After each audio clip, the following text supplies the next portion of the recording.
How you guys doing? Good. How are you? First, congratulations.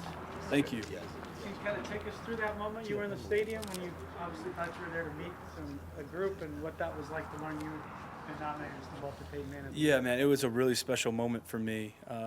Huge hats off to my wife. I mean, she helped keep it a surprise, and hats off to Allie and Liz and the whole community department, Katie and Bobby and so many different people that helped make that happen. And for me, I thought I was going there. There was a group of kids that were doing a tour of the stadium, and I was going to surprise them and be their surprise. And my wife was going to be giving away jewelry to them, and they all kept it a surprise for me. And I'm pretty organized. I was asking her, I'm like, how many pieces of each jewelry are we giving away? How many shirts do I need to bring?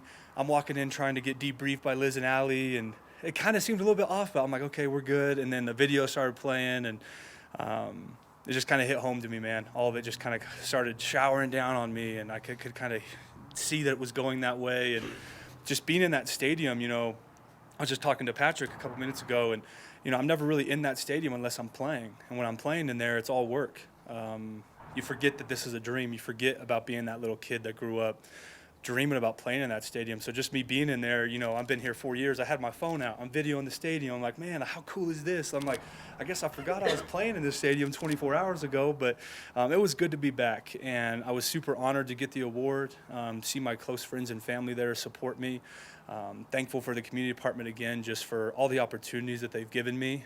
Thankful for my teammates, man. Like, there might be one award, but you guys know exactly who Justin Simmons is and the work that he does in the community. McTelvin Agim in the community, I always see him doing work. Cushenberry, and there's just a lot of different amazing guys on this team. And the season's not going as we want it to, but there still are a lot of important things that need to go down. I think our team does a great job of reflecting that. So huge shout out to my teammates, to the community department, and then my wife, man. I got to give her a shout out just because she sacrifices a lot of time with me because she understands the passion I have for people.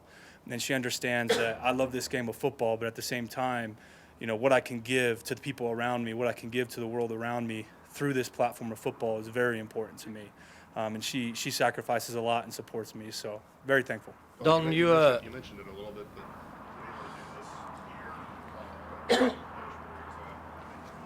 Yeah, well, growing up here, Eric, and being a Denver Bronco fan and being in houses that it's all orange, and on Sundays you get the food out, mama's making the pigs in the blankets and the buffalo chicken dip, and you're watching the Broncos play, and you pray you get to go to a Monday night game so you get to skip school on Tuesday. I mean, I grew up with this stuff, and I grew up dreaming about what it was like to be a Bronco. I remember telling a teammate when I was at Kansas State, he signed here on the practice squad while I was at Kansas State, and I remember telling him, man, I was like, I don't know what it'd feel like just to put on that helmet, or what it'd feel like even to go play the Broncos and be in that stadium. And it was a good, refreshing moment for me because you got to be so locked into your job to be great. And you can't be in that stadium looking around, thinking about being a kid, and then go try and block the defensive tackles in this league. You just can't do it. You got to be locked in and got to be a different guy when you're on that football field. So going back, realizing how far I've come and being a Denver Bronco for 4 years, despite the record, despite us not being where we want to be, I was just super grateful, man. It was a huge blessing to me and a very big reflection moment for me, so it was powerful.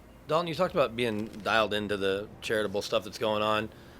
Has it ever set into you how unique it is to come into the pros already having an established foundation? I remember early in your career, you were answering all the foundation emails. I imagine you finally found someone to help you with that, but that was as big a part of your life as the football part, which, obviously is where you make the money. Well, I appreciate you recognizing that, man.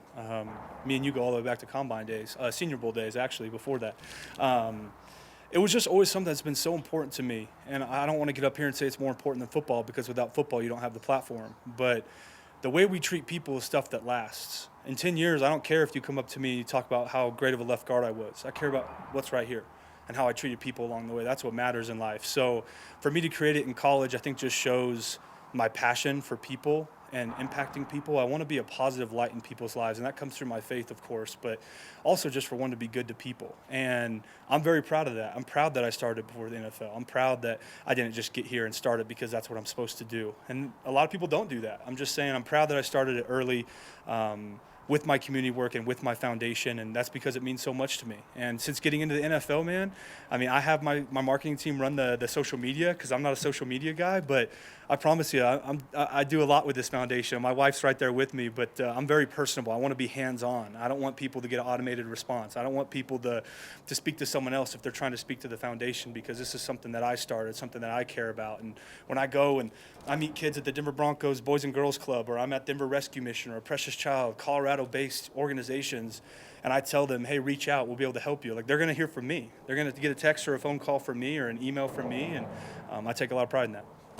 Orange House on Sunday, and pigs in the blanket and all that. Yeah. Chiefs, is that a little more personal to you? Very personal. Very personal. It's the West.